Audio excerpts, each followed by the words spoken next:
Magandang hapon at mabuhay. Welcome to the Intramuros Learning Session featuring the accessible tourism for the deaf. This is our 93rd ILS session. So before we start, a few reminders for our ILS house rules. 1. For Zoom attendees, you may raise your questions via the Q&A button. For the FB viewers, you may raise your questions in the comments section.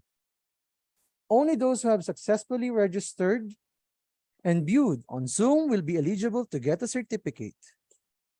A feedback form will be emailed to you after the session. The certificate will be sent within a week. Note that this webinar is recorded and recording shall be made permanently and available in IO's social media channels. By the way, your host for today is me, Alexander Avila of Tourism Promotions Division. And before we officially start, let me introduce to you our speaker for today. Marie Justin Castro is a graduate from the Benilde School of Deaf Education and Applied Studies and took up a bachelor's in Deaf Applied Studies under the Computer of Graphic Arts track. She currently works as a freight invoice specialist and a deaf tour guide. Without further ado, let us all welcome Ms. Marie Justin Castro.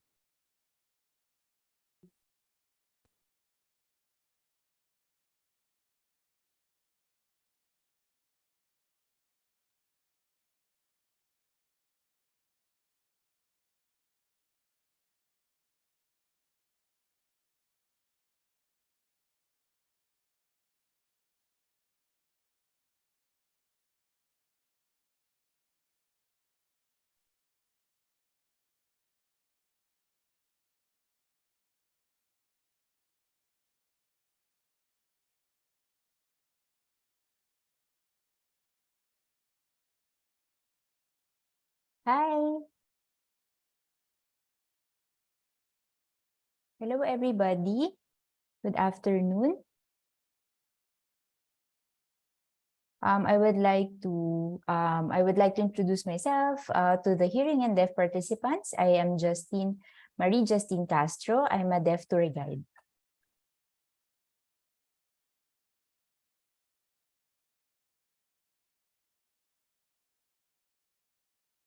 So now I would like to present to you about the different terms, different deaf-friendly terms that are acceptable and not acceptable.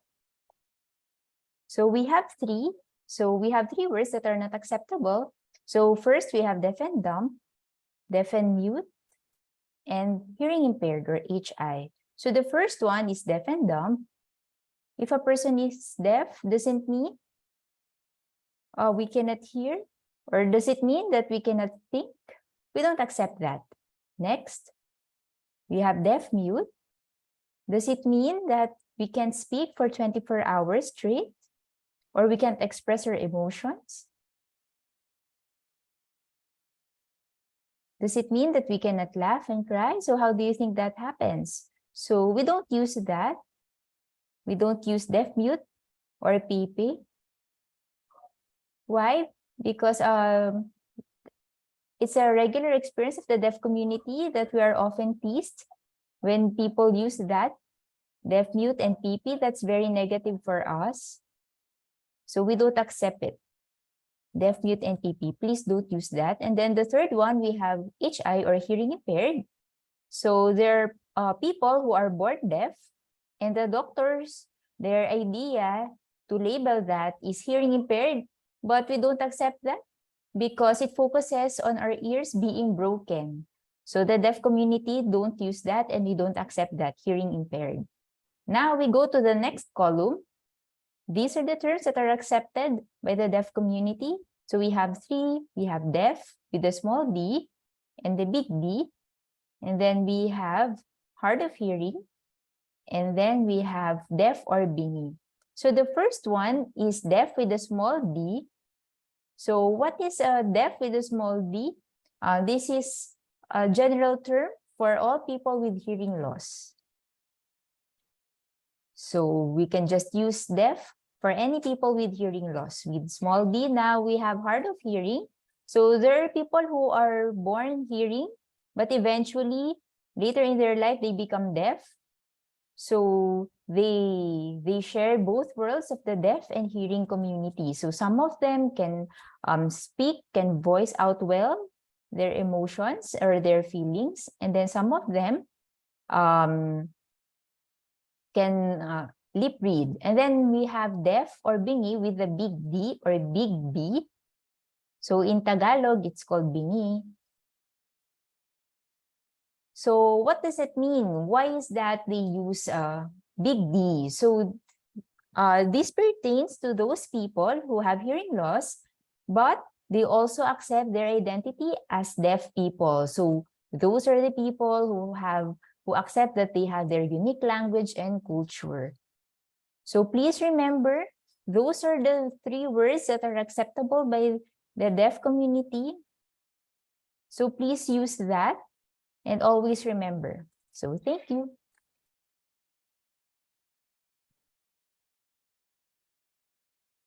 So now let's practice signing. I would like to teach you. So this one, so I would like to teach you the different words. So we have number 1, mabuhay. So this is how we sign mabuhay. Number 2, we have hi. Number 3, good day. Number 4, good morning. Number 5, good afternoon. Number 6, good night. Number 7, how are you? Number 8, nice to meet you. Number 9, thank you. Number 10, come back again. Number 11, Philippines.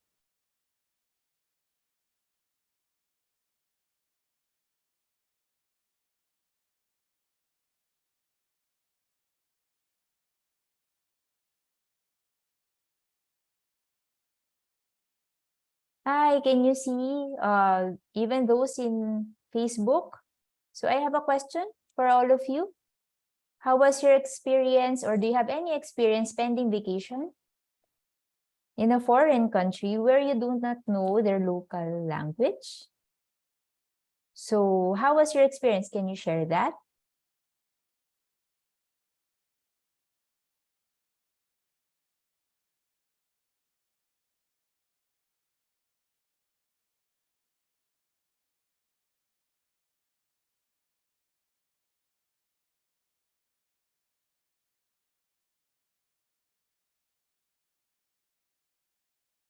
So I would like to ask that question. Maybe our host can help us voice out if there are any answers in the comments or chat box.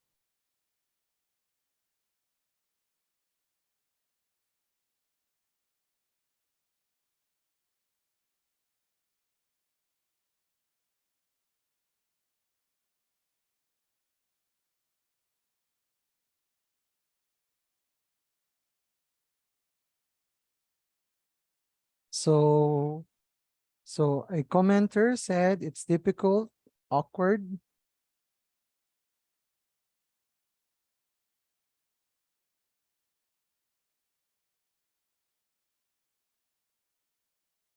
Yes, that's true.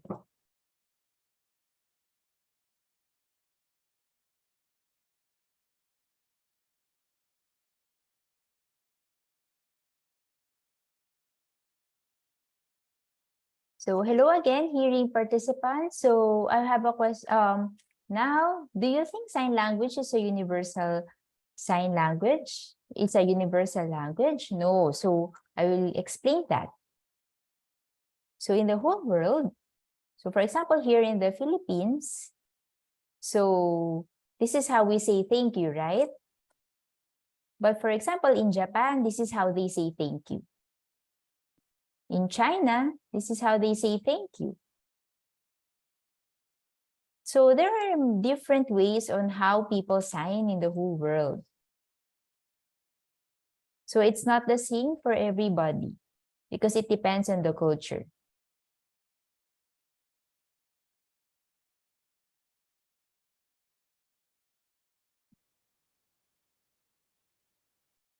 So I would like to introduce to you to my group. My group's name is Definite Tour Guiding Services.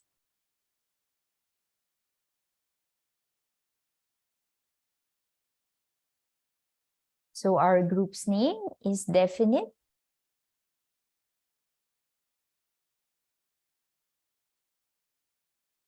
So here in Definite, we are composed of deaf tour guides.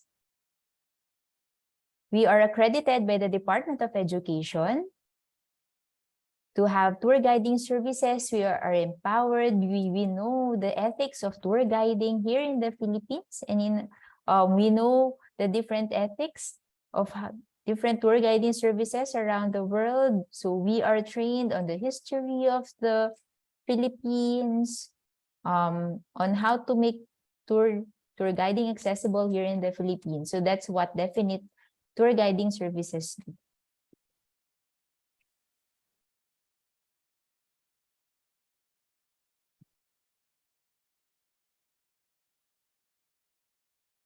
So this is the mission of our Definite Tour Guiding Services. So first, we'd like to promote the valuable history and cultural heritage of the city of Manila.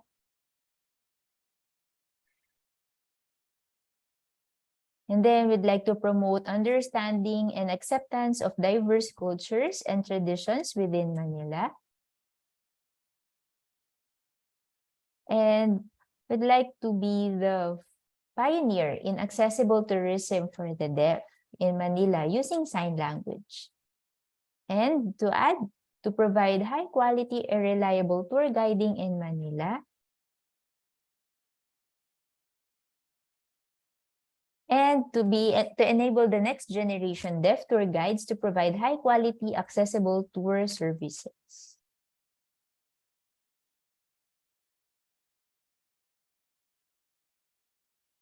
Now, I would like to discuss to you our vision. So, Definite Tour Guiding Services. So, it's a pioneer deaf accessible tour guiding organization in Manila that provides life-changing travel experiences for local and international deaf communities. So, it ensures that the environment is preserved and the cultural heritage is valued and nurtured.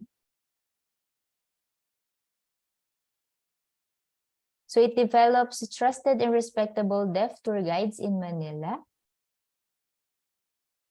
So we have also, we look for new members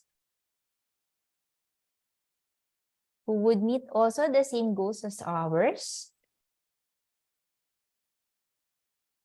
as tour guides.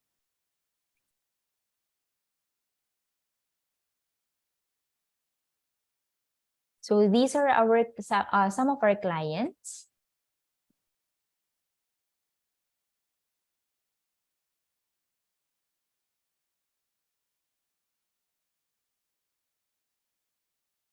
So in our group, Definite Tour Guiding Services, we have many foreign visitors. We have some from Brazil, we have some from Japan, we have some from China, from Thailand. So we have many different kinds of visitors here in the Philippines who go here in Manila for tour guiding services.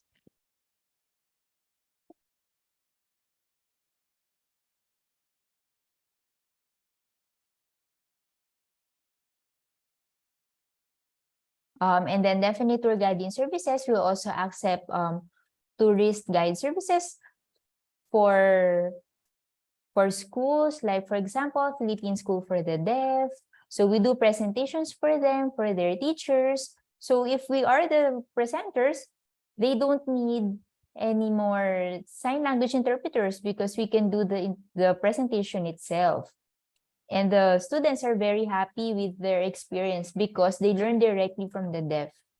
So because we don't need any interpreters during the tour.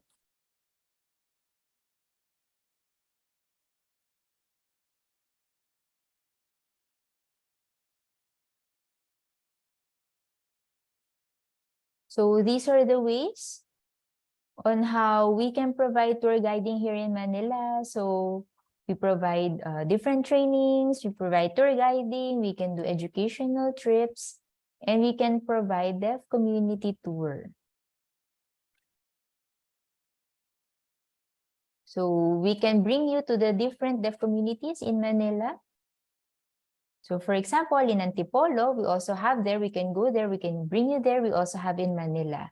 So we can bring you to those different places with our group, the Definite Tour Guiding Services.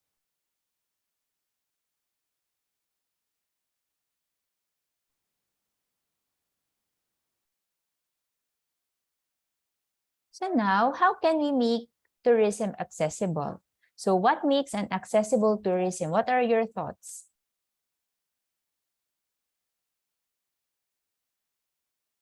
And what are your ideas about accessible tourism? Please send your answers.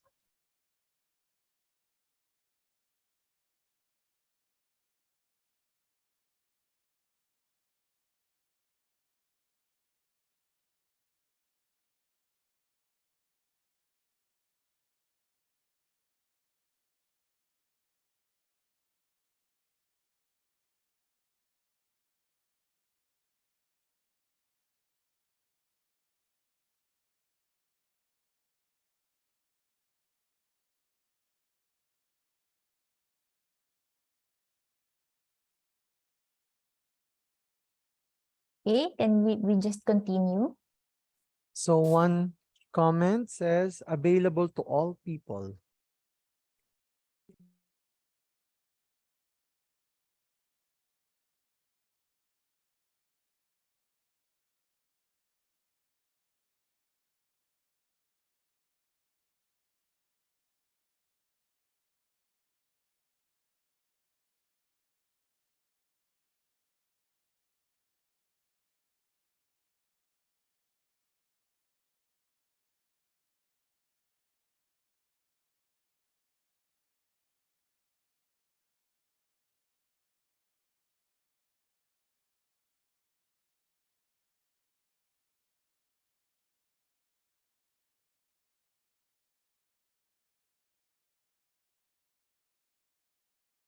Just in answering the question a while ago about universal sign language.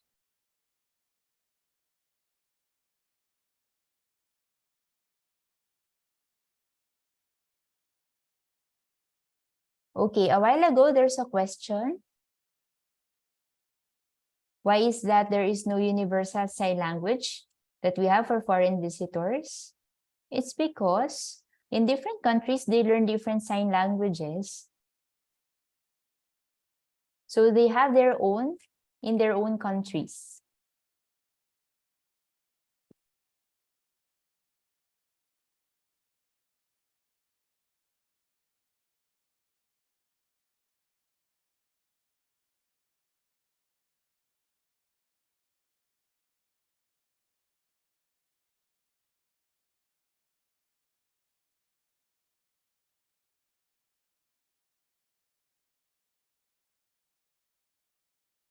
Let's move on.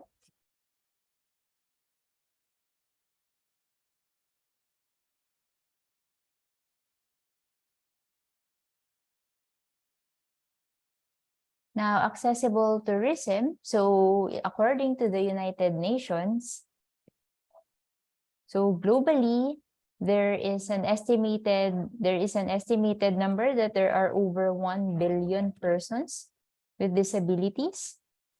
And it is almost a third of the world's population.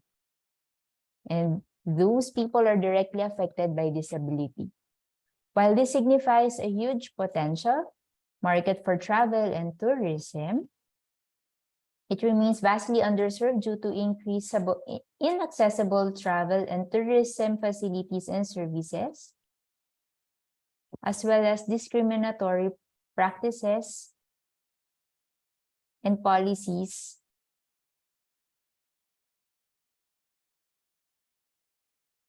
that make tourism inaccessible for them. For example, there are no interpreters. So some of the deaf don't experience much ability in the tourism sector as well.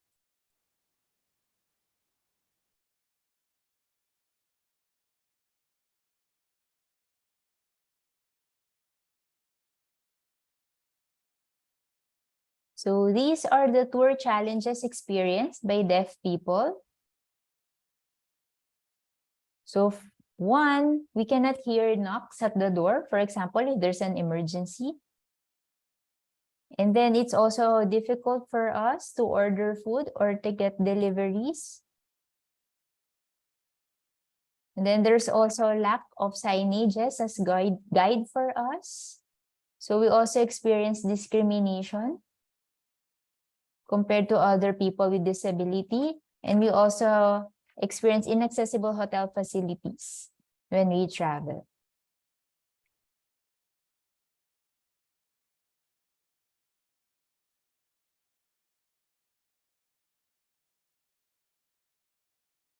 Now, what do you think is your idea? What is your idea of deaf space? What do you think a deaf space is?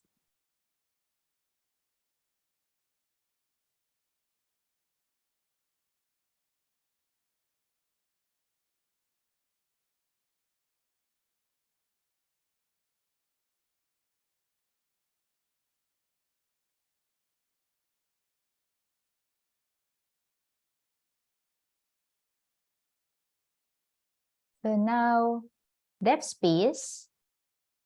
So I'll explain it to you for all the hearing people here. So for example, for hearing families and friends, you all experience, right? When you are inside a room, you can still chat with each other even if there is a door or a wall in between you because you can hear each other, right? Because you can still talk and you can hear it, right? That's your experience as hearing people. But how about for the deaf? How does it happen?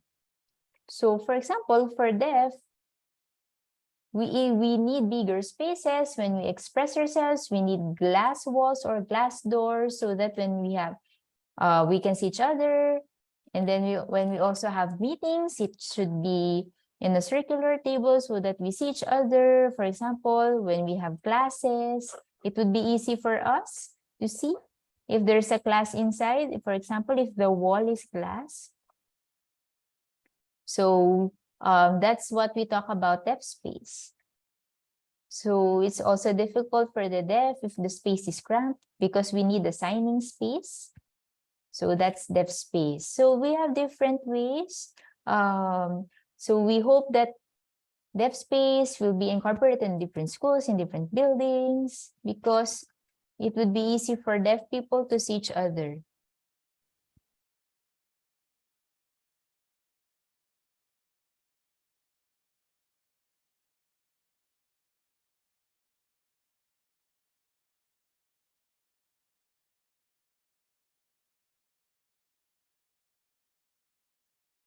So how should terminals and lobbies look like?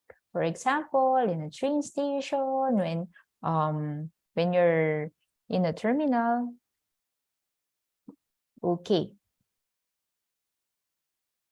So how can terminals be accessible for the deaf? So of course, we need digital visual signages so that we know where to buy tickets. It's easy for us to see where can we find the directions, and then it will be also helpful for us if there are signed videos for the instructions, so that it's easy for the deaf to understand.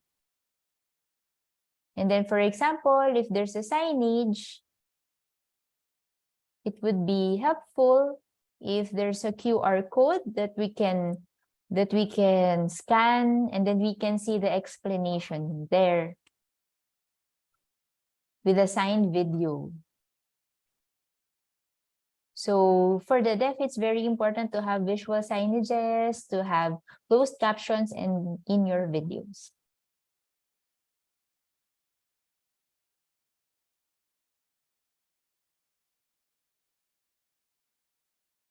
Now, how should a hotel room look like?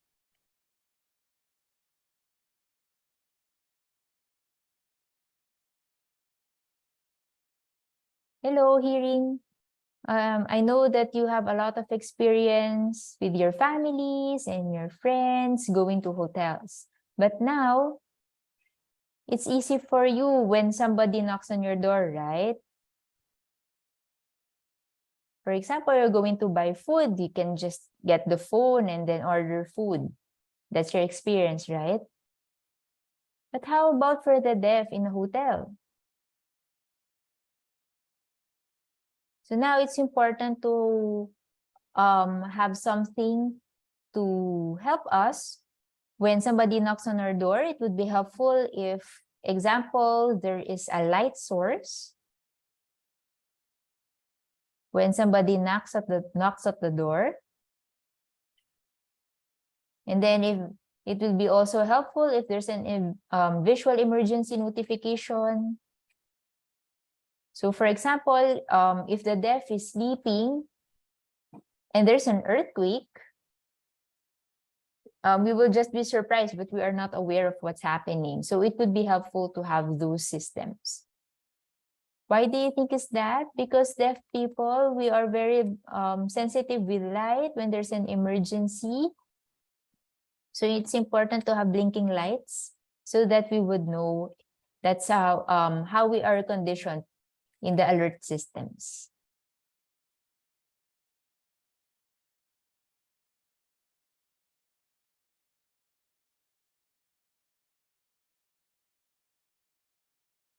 Now, how should a museum look like?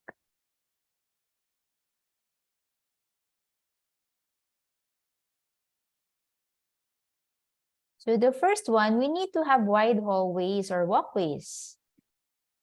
So because it would be very easy for us to go around, to look, to read the words when the place is wide and open. So we can see right away the different artworks, and we can appreciate the different things inside the museum.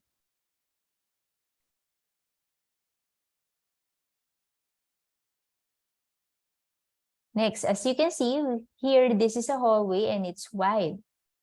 Why do you think? So that when deaf people, when we talk, we do signing. And if two people are walking, we still talk to each other and then we sign. So it would be easy for us. We don't need to disrupt other people while we are walking, while signing. So it would be best to have wide hallways.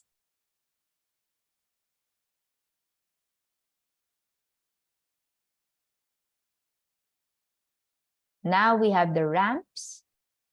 So why is it important? If it's stairs, it would be easy. If it's ramp and it's like that, in the picture, it's easy for us to see each other right away, and we can still talk because it's wide, because we can see each other. And it's important that the ramp is wide so that it's a deaf space and also accessible for those in wheelchairs.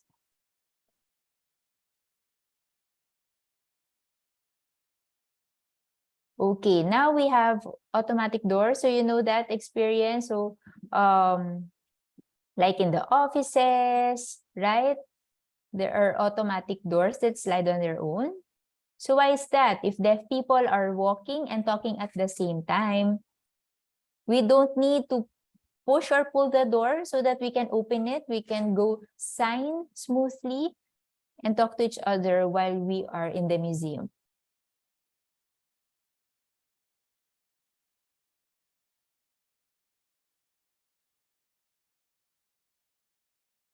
Now, A while ago, I told you about the wide space, and now it would be best to have well-lit area so that it's easy for us to see each other. We can discuss right away because deaf are very visual. We like to chat with each other whenever we see things. Next, it's also important that there is no obstruction along the way. Deaf people, we talk while signing, and sometimes we don't see the things when it's below our vision, so that we won't disrupt or break anything in the museum.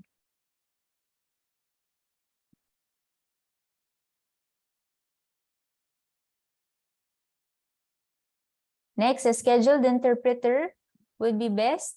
So for example, it would be best to have a scheduled interpreter for deaf clients. So for example, there can be one interpreter per a month only, and there's a schedule for that, because sometimes some deaf clients and even some hearing clients would ask us if there's an available interpreter, because they would want us to be their tour guides. But we don't have a specific schedule for that. So sometimes we just look for an interpreter ourselves so that we can accommodate those needs. So sometimes those are some specific difficulties that deaf tour guides experience as well.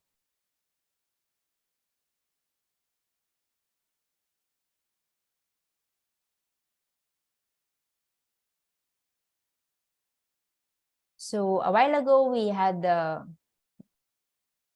message with you, and now we have nothing about us without us. So usually, it's usually hearing people who do the policy making, who do seminars and trainings in different workshops. But sometimes there are, in policy making, there are no deaf people included, or any PWD, especially if the policy is for PWDs. So we would really appreciate that the PWDs concerned will be invited in those policy making meetings, so that we can also share our own experiences and ideas.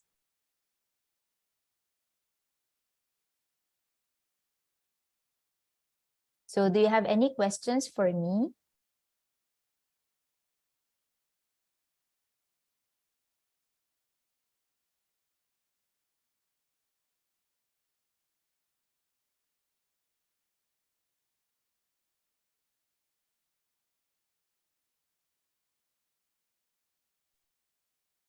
Okay, so thank you so much, Miss Justine, and to our interpreter, Rich Lozano. So we now officially open the floor for the Q&A portion of our ILS. So please don't forget to drop your questions for those who are here at the Zoom on our Q&A section. While for those who are watching through the Facebook live stream, please leave your comments or questions in the comment section.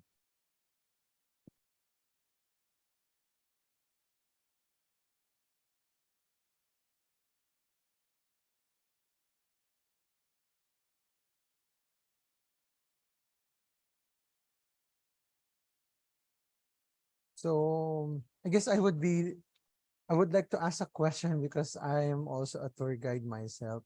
So what if let's say a specific space or area, like for example here at Intramuros, there are not so well lit areas here.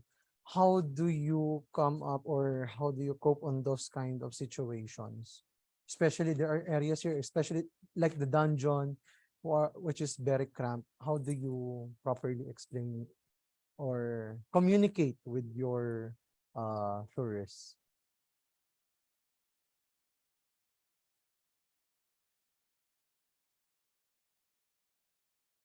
If the place is dark, we just provide light. So for example, we bring flashlight so that it would be easy for them to see each other.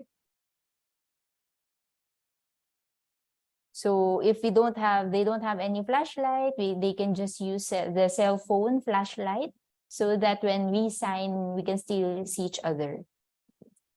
I see. So we have a question as well from the Facebook live stream. Are depth guides always available or do you need advance notice?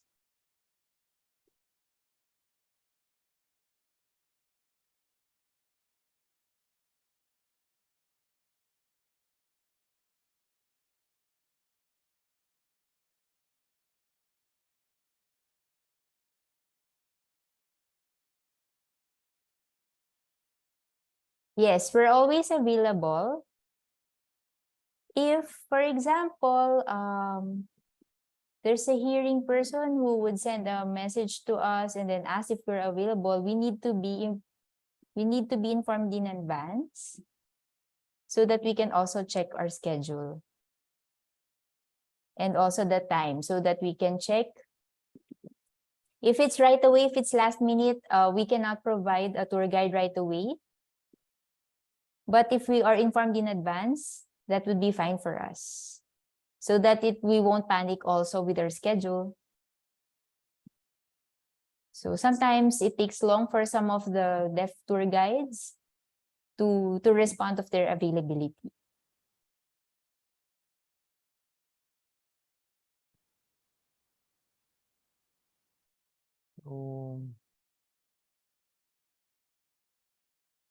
So we have another question from Zoom.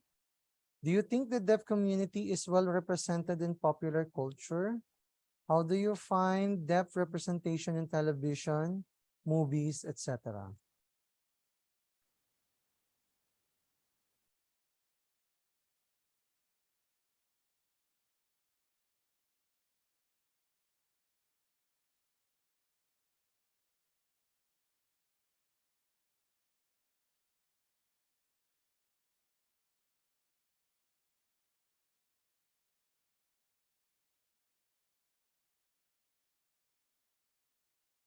I think there is not enough representation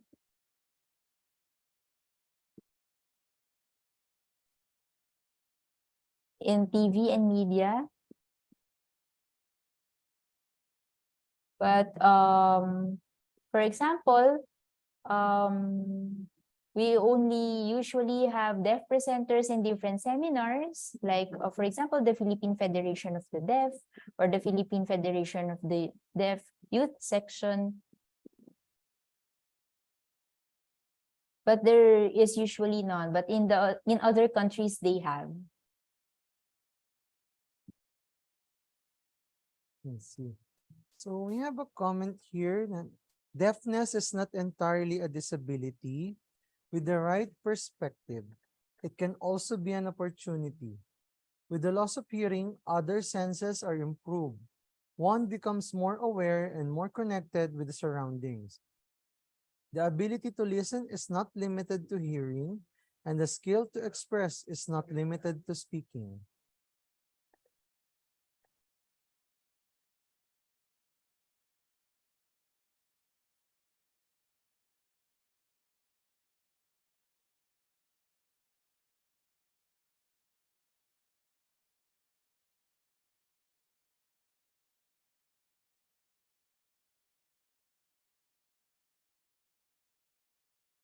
But in reality, deafness is not just the loss of hearing.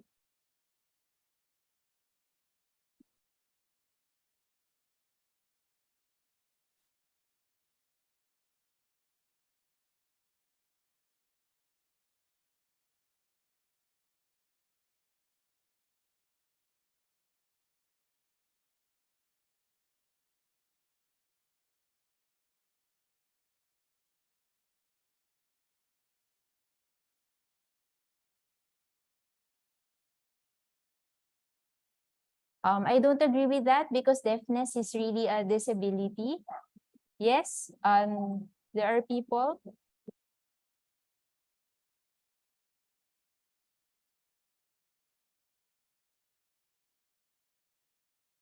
I also have friends who have different disabilities.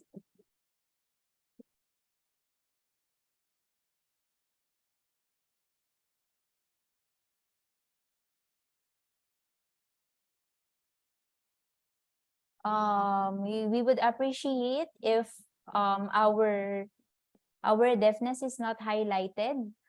We would appreciate if our other abilities and skills and talent will be highlighted when the people see us. We have another question from Facebook. How many deaf tour guides are full-time guides?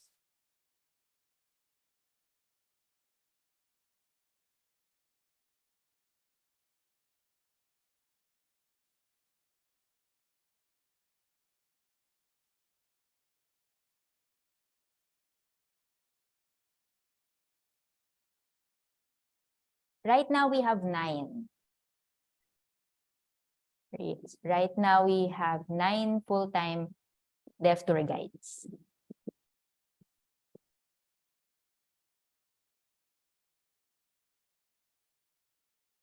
And for our let's say we have our viewers would like to contact deaf tour guides, especially those who are really in need of them. Where can we contact them, or where we can avail their services?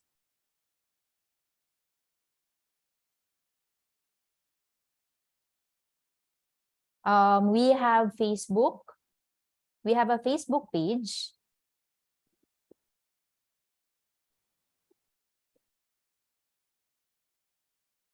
For a while.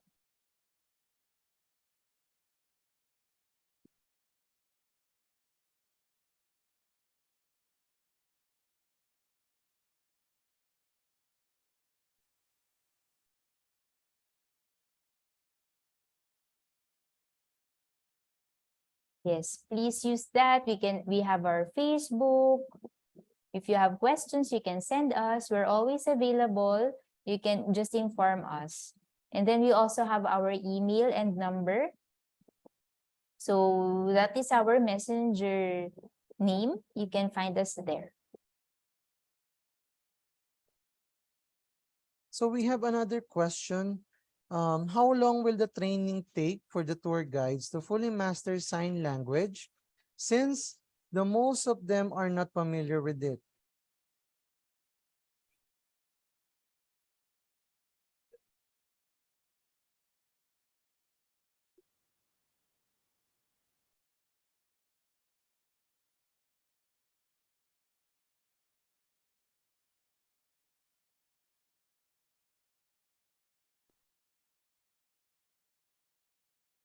It will depend on the hearing person how fast they will learn the sign. So sometimes some hearing learn very fast. So some of them just learn from YouTube. They just go to classes also. Some of them, they learn very fast. In Benild, they have sign language classes. But it will also depend on the hearing person. But usually the sign language classes take about 3 months. So it will really depend on the person.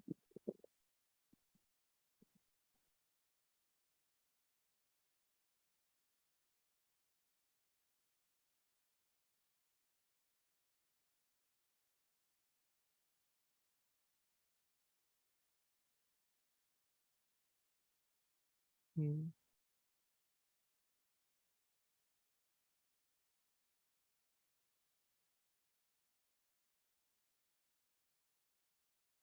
So we have To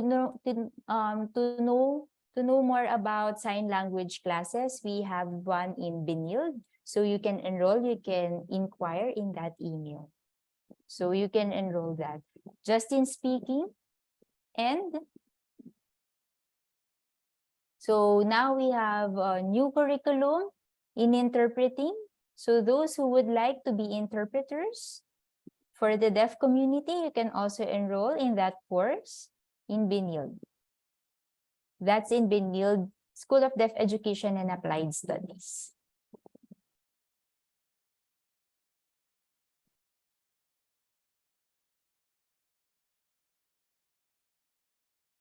So we have another question from Zoom. How's that if there is no universal sign language? Then we have foreign visitors.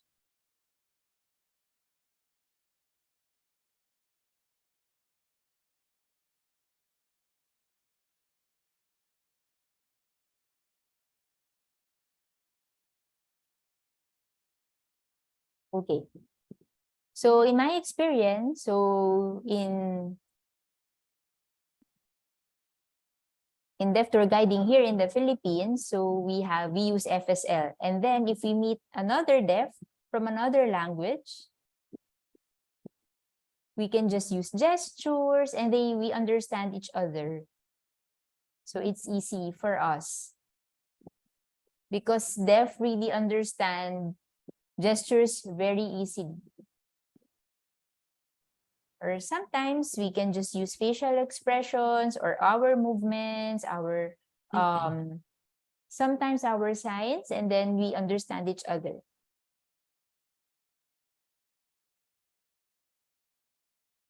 Okay. So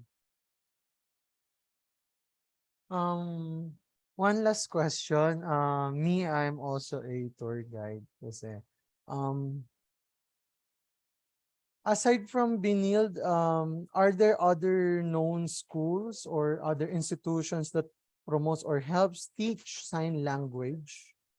Especially those who cannot access De La Salle College of St. Binild. Let's say they are from another province or they're from another area. Is there a way to have an accessible learning for sign language?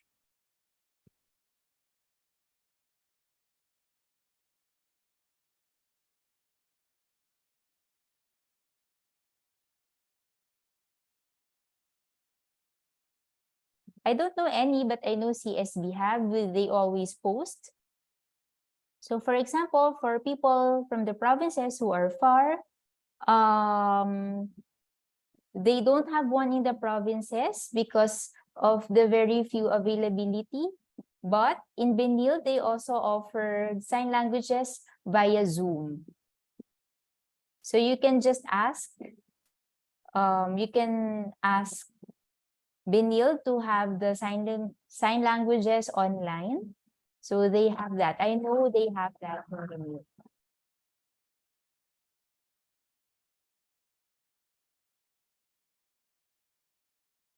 Why is that? Because we know that there are very also few deaf who can teach sign in the, from the deaf community. So if you also, it would be helpful also if you have deaf friends, so they can teach you that. So for example, for me, I have a friend who is very skilled in interpreting for 8 years, and now that person is skilled, but we don't that's a hearing person. But for the deaf community, for any person, hearing person who teaches sign language, it's not acceptable for the deaf community. So it would be best to learn sign language, Filipino sign language, from a deaf person, because the language will be really fluent. And of course, you should learn from those who are users of the language so that learning and teaching signs will be smooth. So it's best for you to do that. So those are my suggestions. Okay. So to finally wrap up our learning session, do you have any closing message for our viewers?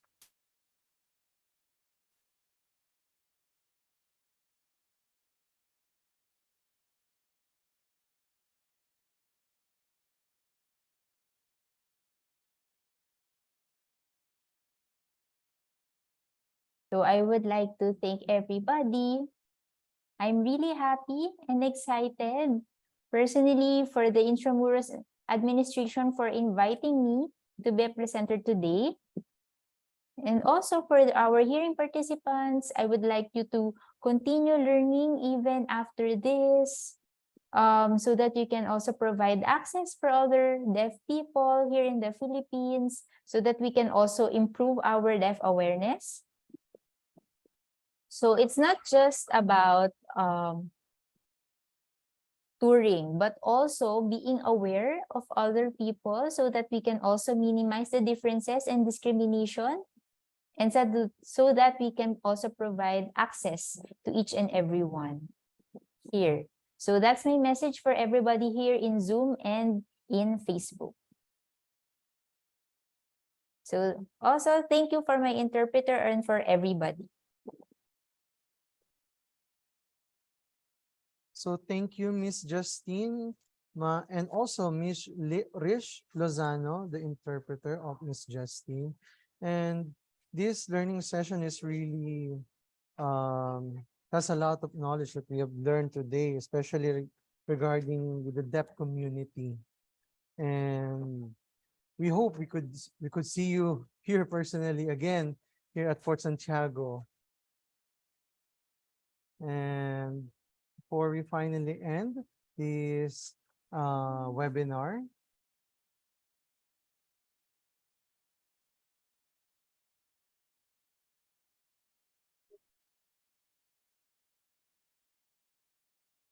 okay.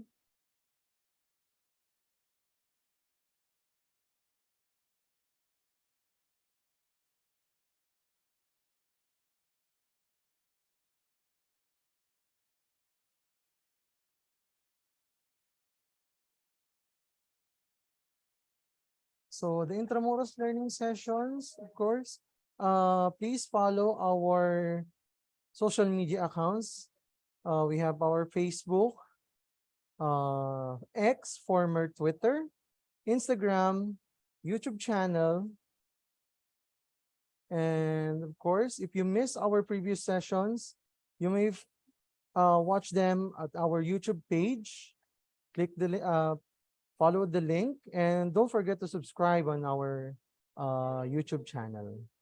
And of course, for the month of October, we will be having our Mercadillo that will start this October 1, this very Sunday, tomorrow. It will be located at General Luna Street of Intramuros, Manila. It will be open from 9 a.m. to 7 p.m. Then, of course, for October 14 to 16, we'll be having a partnership with the DOST, the Department of Tourism, the City of Manila, titled The Pamana Agham, Celebrating Filipino Heritage Through Science. And of course, please join us on our Intramuros that being held every Sunday morning here, of course, at Intramuros. And to follow more updates about Intramuros and its activities, you may follow us or join us on our Viber community and scan the QR code if you have your phones right now beside you. So once again, thank you so much to our guest speaker, Ma'am Justine, especially to her interpreter, Rish Lozano. So again, thank you and mabuhay.